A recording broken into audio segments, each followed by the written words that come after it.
xibaar yu wér te wóor ca tàng-tàng ba abonnez-vous pour ngeen di mën di jot suñuy vidéo. dal leen ak jàmm seen chaîne bi di Buzz 221 HD kii di Omar Sow di ako personnalité politique bu kenn dootu présenté ci réew mi di Sénégal kàddu yu mu yëkkati daal di koy jëmale ci magistrature ci luñ daal di teg loxo kii di Ismaïla Madior Fall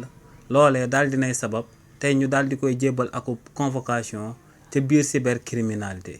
coo loolee nu mu demee moom mooy que ne kii di Omar Sow ginnaaw bañ ko invité ci benn télévision de la place dafa yëkkati woon ay kàddu daal di koy jëmale si luñ daal di takkal kii di Ismaïla Madior Fall di ancien ministre de la République ci réew mi di Sénégal akub bracelet électronique ba noppi daal di koy mettre sous résidence surveillée te si li ni mel kookee di Aline Sow dafa waxoon que ne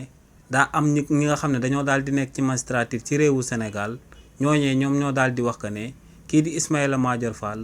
sëgëm moom moo fi daal di andi bracelet électronique yi te daa bëggoon a amal li ni mel ngir daal di humilier waa parti bii di Pastef loolee moom moo sabab ñoom tamit ñu daal di koy takkal ngir daal di koy humilier ci réewu Sénégal ne daa am ñoo xam ne dañoo daal di nekk ci magistrature te ne ñooñee ñoom ñoo daal di commandité arrestation wu kookee di Ismaïla Madior Fall te ne li ni mel moom moo sabab kii di Ismaïla Madior Fall di ancien ministre de la justice ci réewu Sénégal ñu daal di koy takkal aku bracelet électronique ba noppi daal di koy mettre sous résidence surveillée kàddu yooyee kii di Omar Sow daal di yëkkati nag moom moo sabab ñu daal di koy convoqué ci biir cybercriminalité ngir mu daal di ñëw daal di andi ay firnde jëmale ko ci ñi nga xam ne dañoo daal di nekk ci biir magistrature te ñu daal di tëgg akub complot kii di Ismaïla Madior Fall ngir daal di koy bëgg a humilier ci réewu Sénégal ci fàttali rek kookee di Omar Sow toppee woon nañ ko diffamation ba li ni mel daal di nay sabab actuellement ci sursis la daal di nekk ci réewu Sénégal